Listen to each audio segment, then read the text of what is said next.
जाती है क्योंकि इसमें शंकर भगवान का एक अवतार हुआ है।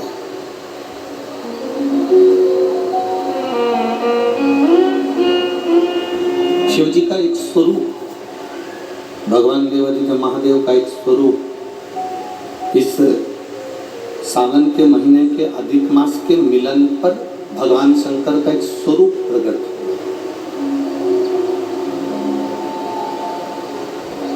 भगवान शंकर का एक स्वरूप जनमानस के कल्याण के लिए प्रकट हुआ और केवल शिव महापुराण की कथा कहती है कि केवल वो संपूर्ण जनमानस के कल्याण से ही मतलब नहीं है, संपूर्ण देवताओं का भी, विश्व का भी, संसार का भी, जलचर, थलचर, वायुचर, जितने संसार के जीव हैं सबके कल्याण के लिए।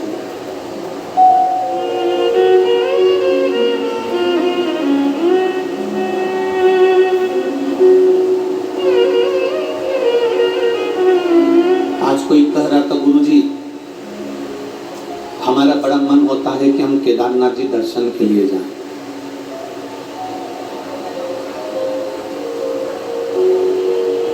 हमारा बड़ा मन होता है कि हम अमरनाथ जी दर्शन के लिए जाएं। जब सुबह के क्रम में कोई मिलने आया तो उसने कहा कि हमारा बड़ा मन होता है गुरुजी कि हम केदारनाथ जाएं, अमरनाथ जाएं, सोमनाथ जाएं, काशी जाएं, कुबेरेश्वर धाम सीहोर जाएं। हमने उनको वहाँ तो उत्तर नहीं दिया, पर इस व्यासपीठ से इतना जरूर कहना चाहेंगे, आपका मन केदारनाथ जाने का हो रहा है, आपका मन अमरनाथ जाने का हो रहा है, आपका मन काशी जाने का हो रहा है, आपका मन सोमनाथ, मल्लिकार्जुन, भीमाशंकर, इतनी स्थानों पर अगर जाने का हो रहा है तो पहले आपसे निवेदन करेंगे कि जाने की तमन्ना तुम्हारी सब जगह पर है, मना नहीं है,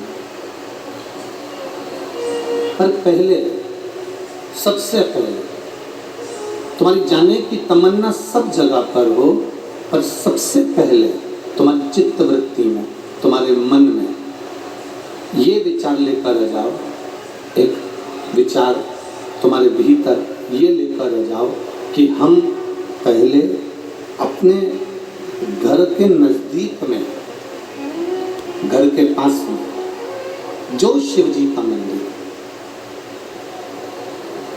हमारे घर के पास में जो शंकर का मंदिर हो, हमारे घर के पास में जो शिवालय, हमारे घर के पास में जो शिवालय, जो शिव का मंदिर हमारे घर के पास में, जो शिवालय हमारे नजदीक में हो, जो शिवालय हमारे घर के पास में हो, पहले हम उस शिवालय में जाना चालू करें।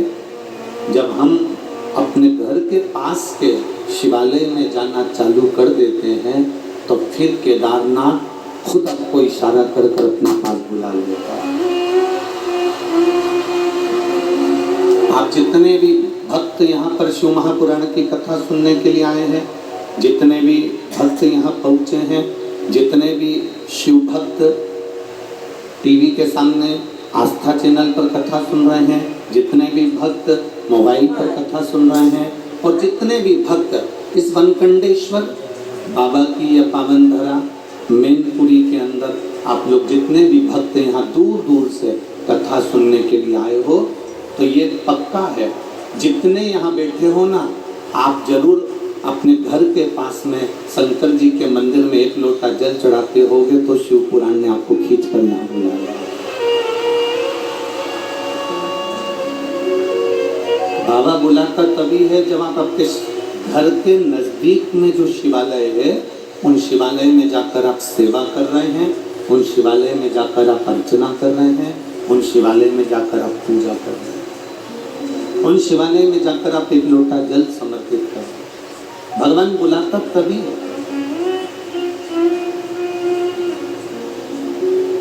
अच्छा, एक विचार करिए, आप जिस कॉलोनी में रहते हो, जिस मोहल्ले में रहते हो, जिस कॉलोनी में, मोहल्ले में, जिस वार्ड में रहते हो, जिस क्षेत्र में रहते हो, और उस क्षेत्र में अगर तुम रह रहे हो और तुम्हारे 4 घर छोड़कर किसी की शादी है और तुम उसे नहीं पहचानते, वो तुम्हें नहीं पहचानता, तो तुम्हें शादी में बुलाएगा क्या? जम के तो बोलो जरा, नहीं बुलाएगा ना। शादी में कब बुलाएगा वो? जब तुम्हारा उसके घर में आना जाना होगा, उससे पहचान होगी, उससे मिलना जुलना होगा। राम राम, सीताराम, जय श्री कृष्णा, श्री शिवाय नमस्तुभ्यम, हर हर महादेव, बोलबम का नारा, बाबा एक सहारा। जब तुम एक दूसरे से मिलोगे तब तो वो अपने घर की शादी में आपको बुलाएगा। अब केदारनाथ क्या है? शंकर जी का घर। अमरनाथ क्या है? शिव जी का घर। कैलाश मानसरोवर क्या है? शिव जी का घर। महाकाल क्या है? शंकर जी का घर। काशी क्या है? शिव जी का घर। सोमनाथ क्या है? शिव जी का घर। भोलेनाथ तुम्हें अपने घर में बुलाएगा जरूर, पर पहले उससे जल चढ़ाकर पहचान तो बना लो। अपना नजदीक के शिवालय में जाकर 1 लोटा जल तो चढ़ा लो। जब हम अपने घर के नजदीक के शिवालय में जाते हैं, अपने घर के नजदीक के शिवालय में पहुंचते हैं, 1 लोटा जल जब हम समर्पित करते हैं, तब जाकर मेरा महादेव भी अपने घर में तुमको बुलाकर तुम्हारा कल्याण कर देता है। ये हमारे ऊपर। अब तुम अंदाजा लगा कर बैठे हो कि मैं कथा में जाऊंगी, मैं कथा में जाऊंगी, मुझे कथा में जाना है, मुझे शिव पुराण में जाना है। तुम ऐसे शिव पुराण में जा ही नहीं पाओगे। तुम शंकर जी के मंदिर में जाकर 1 लोटा जल चढ़ाना प्रारंभ कर दो। तुम शिव जी के मंदिर में जाकर 1 लोटा जल समर्पित करना प्रारंभ कर दो। जिस दिन तुम जल समर्पित करना प्रारंभ कर दोगे, उस दिन बाबा से तुम्हारी पहचान हो जाएगी, तुम बाबा के और बाबा तुम्हारे हो जाएंगे। फिर तुम्हारे को हाथ पकड़कर कुबेरेश्वर धाम तक लेकर आ जाएंगे, शिव महापुराण तक लेकर आ जाएंगे। ये लाखों की संख्या में, लाखों की संख्या। आज प्रशासन भी कह रही थी, पुलिस प्रशासन से अधिकारी हम कह रहे थे कि गुरुजी इतनी भीड़ और इतना पानी गिरने के बाद तो लोग 5 मिनट नहीं ठहरते, और गजब पन्नी टोक के, पन्नी लगा लगा के, छाता पकड़ पकड़ कर और आराम से खड़े हैं और बोल बम का नारा है, बाबा एक सहारा। ये इनकी अविरल भक्ति है महाराज। ये समझ में नहीं आता कि मैनपुरी को हो क्या गया, हुआ क्या है मैनपुरी। अब कल की बात बोलो तो बोल दो, कहा है वो अध्यक्ष जी, बोल दे का? हाँ पक्का चौहान जी बोल दे।